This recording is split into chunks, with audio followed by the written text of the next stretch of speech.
Hey buddy, did you hear? Washing fruit does not remove the pesticides. This is because the pesticides are now inside the skin and even a little past the skin into the fruit itself. So, what do we do to remove the pesticides? Is this still safe to eat? What if you want to eat an apple? And how do we know this is true? Was the science behind it legitimate?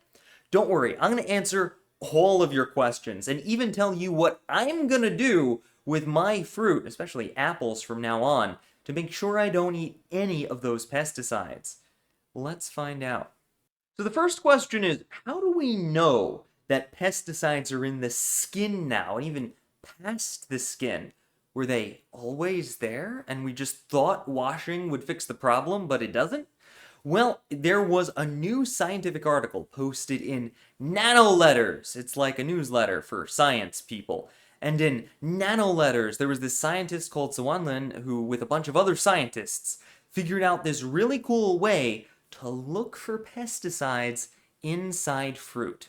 What they did, this is crazy, they took an apple and they turned the apple into some sort of chemical soup and then poured the soup on a mold and created an apple window.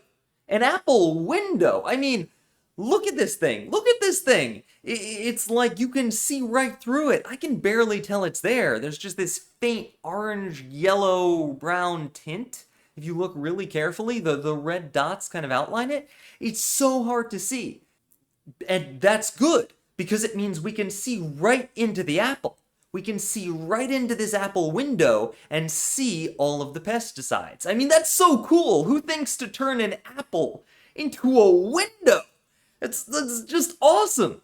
So now that they have this apple window, what they need to do is look inside it in a scientific way to find if there are pesticides, right?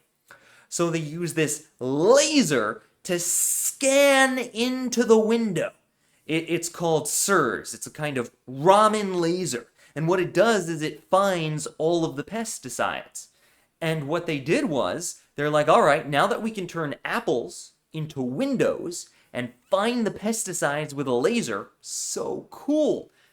Let's see where in the apple the pesticides are. So they took a bunch of apples, they sprayed them with pesticides and washed them, right? They washed them. This is really important. I'm going to say it again. They washed the apples like you would at home to try to get rid of the pesticides. Do you think it got rid of the pesticides? Nope. After they let the apples naturally dry, they took a slice of the apple. You can see the slice here. It goes through the skin and into the apple a little bit. And then made one of their fancy apple windows out of the slice. Then they took the laser, they scanned it, and found that there were pesticides in the skin and in the first part of the apple, up to 30 micrometers deep. Wait, how deep is that? Like, how deep into the apple are we talking here? Don't worry too much about it, though. 30 micrometers, a micrometer is really tiny. You can't even see it. It's like this small. And 30 of them is just really, really small. So it's super small. This means that as long as we peel the apples, which they did in the scientific study, you can see it here. Actually, I was pointing in the wrong direction. You can see it here. They peeled the apples in the study and found out that when you peel the apple, you get rid of like 2,000 micrometers of the surface of the apple. So you get all of the pesticides, right? They couldn't find pesticides past that. This means, according to the study, that washing the apples won't get rid of all the pesticides. But peeling the fruit will, as far as they can tell. But we're still left with a question. Is washing good enough? I mean, you gotta remember, the skin is where a lot of the nutrients are. You know, you want to leave the skin on if you want to make really good baked apples. So, can we still eat it? Is it safe enough to eat? Remember, I'm not a doctor or health professional. I'm just your buddy and we're just talking here. This isn't medical advice or anything. According to the EPA, though, they sort of answer this question. The EPA says, and I'm going to put the direct quote, whoosh, on the screen right there so that you can see it. What they're basically saying is, we, the government, we check all the fruit, all right? We make sure the pesticides stay below a safe level, and so that as long as you wash it, there's only a tiny amount in there. You should be fine. You should be fine, you know. If it was bad, we'd ban it. And it's kind of a question of how much you believe them. If you really want to be pesticide free, it seems like you do need to peel your apples. You know, peel all of your fruit. Make sure to use a peeler to get the skin and that tiny bit off. And again, you don't have to obsess over the tiny bit. Like I said, it's so small, the peeler will definitely get it, according to the study. But yeah, peeling seems the way to go. The next question you might have, I guess another last question is, well, hold on a second.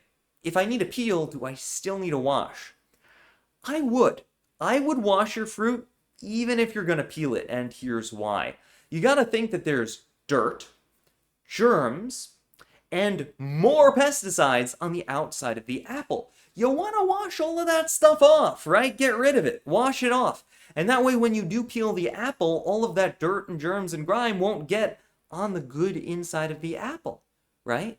So I'm still going to wash my fruit. I'm not saying not to wash your fruit. I'm still going to wash all of my fruit and vegetables. But I'm also going to peel them. Every chance I get, I'm going to peel them. Because I don't want to eat any pesticides. But what do you think? Do you think that that tiny, tiny bit that they found with the laser looking in the apple window is enough to hurt you? Are you going to peel all of your fruit? Or just wash it really well? Say that's good enough. The government says it's safe. And eat it. Let me know down in the comments. I hope this video helped, and I'll see you later, buddy.